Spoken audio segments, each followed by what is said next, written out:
Modern poetry में हम उच्चल हारिल कविता पढ़ रहे हैं।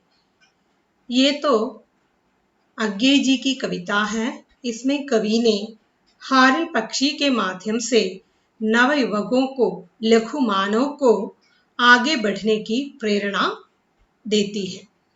तो कवि कह रहे हैं कि हारिल पक्षी जो है एक तुच्छ सा प्रतीत होने वाले तिनके के सहारे आकाश में ऊंचाई पर उड़ान है। तो उसी प्रकार नवयुवकों को सृजनेच्छा के माध्यम से आगे की ओर बढ़ना चाहिए। तो कवि आगे ये भी बता रहे थे कि आगे के रास्ते में बहुत सारी कठिनाइयों का सामना करना पड़ेगा। इन सारे के सारे कठिनाइयों को कुचलते हुए आगे की ओर बढ़ने की आवश्यकता है। तो ये भी नहीं, तू तो मिट्टी से जन्मा हुआ है, लेकिन मिट्टी को बांधने की क्षमता आजकल तूने प्राप्त कर लिया है। मिट्टी तो यथार्थ है, लेकिन जीवन केवल मिट्टी नहीं है।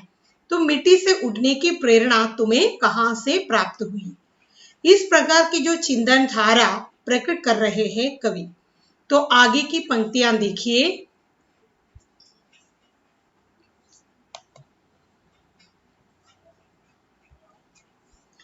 मिट्टी से जो छीन लिया है वह तज देना धर्म नहीं है।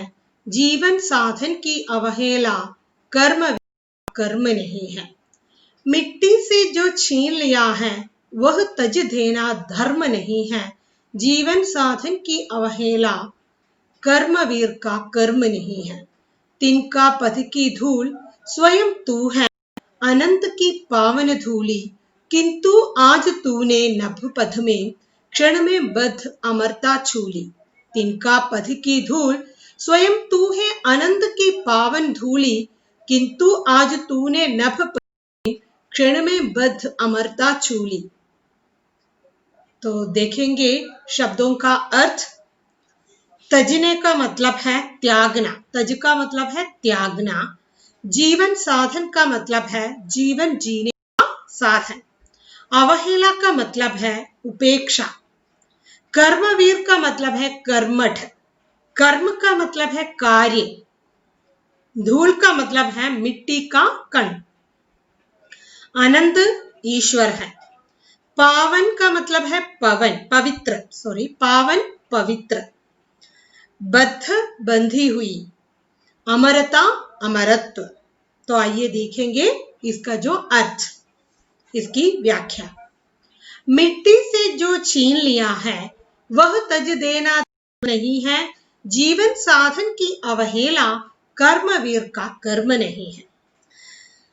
तो यहाँ हारिल पक्षी के माध्यम से कवि देश के नवयुवकों को मानव धर्म कर्मवीर के कर्म का स्मरण कराते हुए बताते हैं कि सफलता के आसमान में ऊंची उड़ान भरना चाहिए। सफलता के आसमान में ऊंची उड़ान भरने की प्रेरणा कवि दे रहे हैं। तो हारिल पक्षी के माध्यम से नवयुवकों को मानव धर्म और कर्मवीर के कर्म का स्मरण कराते हैं और इसके माध्यम से सफलता के आसमान में ऊंची उड़ान भरने की प्रेरणा देता है। और कहते हैं कि मनुष्य ने इस मिट्टी से अर्थात इस धरती से जो कुछ भी पाया है उसका त्याग करना मानव का धर्म नहीं है। मिट्टी से जो छीन लिया है वह तज देना धर्म नहीं है। मानव मिट्टी से जो कुछ भी पाया है, मानव ने मिट्टी से जो कुछ भी पाया है, इसका त्याग करना मानव धर्म नहीं है। इसका अर्थ यह है कि धरती से ही मानव ने सब कुछ पाया है, अतः इसको छोड़ना सर्वथा अनुचित है। हमने मिट्टी से जो कुछ भी पाया हो उसका त्याग करना मानव धर्म नहीं है। जीवन साधन की अवहेला कर्मवीर का कर्म नहीं है। मनुष्य के जीवन में सहायक बनने वाले साधनों का अवहेलना यानी कि उपेक्षा करना कर्मवीर मनुष्य का कार्य नहीं है। तो जीवन जीने के लिए बहुत सारी साधनों की आवश्यकता है। इन साधनों की अवहेलना करना, उपेक्षा करना एक कर्मवीर व्यक्ति का कार्य नहीं है, क्योंकि इन साधनों के माध्यम से ही मानव अपने जीवन का लक्ष्य को प्राप्त करता है। तो इन साधनों के माध्यम से ही मानव अपने जीवन के लक्ष्य को प्राप्त करता है। तो कहने का तात्पर्य यह है कि धरती से हमने बहुत कर लिया है, उसे त्याग देना एक मानव का धर्म नहीं है। उसी प्रकार जीवन जीने के लिए हमें बहुत कुछ चीजों की जरूरत होती है।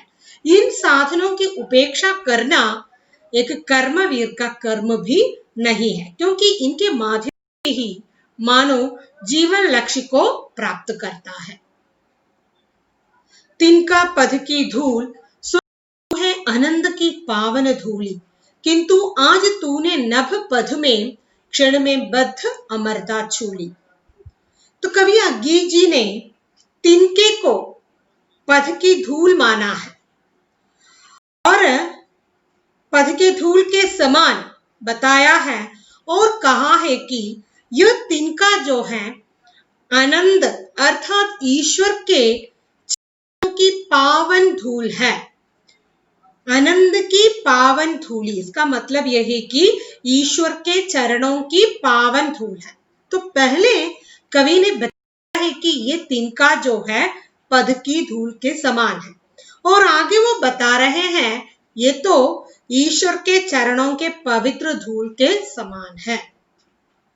तो किंतु आज तूने नभ पद में, वो हारी पक्षी से कह रहे हैं, इसके माध्यम से जो तूने आकाश में पहुंचकर अमरता को प्राप्त किया है, इसके माध्यम से तूने आकाश में पहुंचकर अमरत्व को प्राप्त किया है।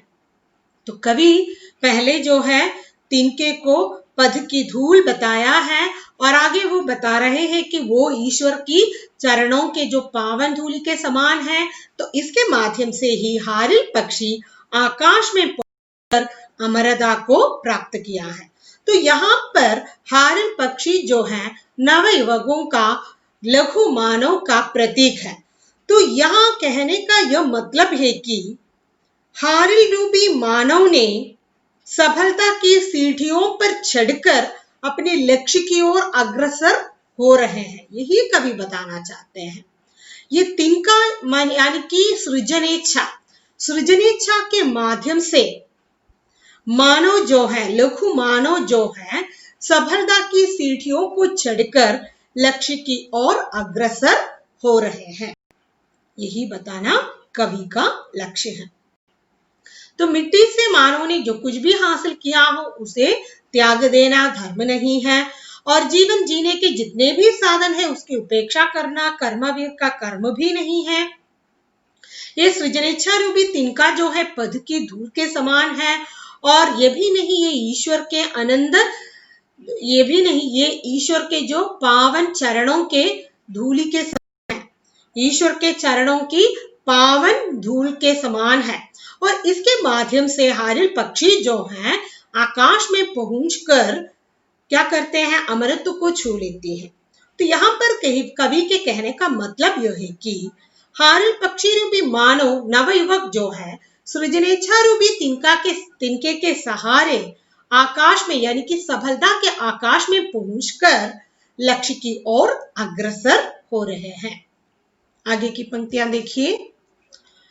उषा जाग उठी प्राची में, आवाहन यह नूतन दिन का, उज्जल हारिल लिए हाथ में, एक अकेला पावन दिन का। उषा जाग उठी प्राची में, आवाहन यह नूतन दिन का, उज्जल हारिल लिए हाथ में, एक अकेला पावन दिन का। तो कवि आगे बता रहे हैं, हे हारिल पक्षी रूपी लघु मानव, ये हारिल पक्षी रूपी नवयुवक, देखो पूर्व दिशा में सूर्य का उदय हो गया है, पूर्व दिशा में सूर्य का उदय हो गया है, नए दिन का शुभारंभ हो चुका है।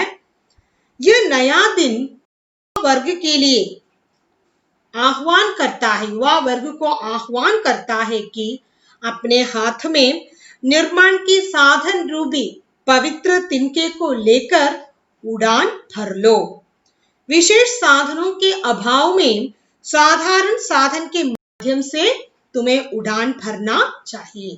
ये देखो, ये हारिल पक्षी पूर्व दिशा में जो है सूर्य का उदय हो गया है, एक नए दिन की शुभारंभ हो चुका है। तुम्हें अपने हाथ में ये पवित्र तिनके को लेकर आगे बढ़ना चाहिए।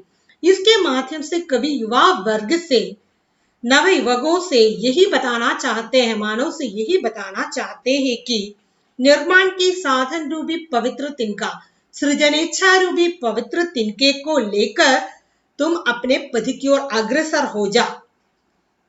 तुम्हें आगे के रास्ते में आगे की ओर जाना चाहिए, सफलता के आकाश में उड़ान भर के आगे की ओर बढ़ना चाहिए। उषा जाग उठी प्राची में, आवाहन यह नूतन दिन का, उच्चल हार लिए हाथ में एक अकेला पावन तिनका। हे हारिल पक्षी रूपी मानव या युवा वर्ग, पूर्व दिशा में सूर्य का उदय हो गया है, नए का शुभारंभ हो चुका है। यह नया दिन युवा वर्ग का वाहन करता है, युवा वर्ग को आह्वान देता है कि अपने हाथ में निर्माण की साधन रूपी पवित्र तिनके को लेकर, सृजनेच्छा रूपी पवित्र तिनके को लेकर उड़ान भरो। विशेष साधनों के अभाव में साधारण साधनों के माध्यम से उड़ान भरना चाहिए।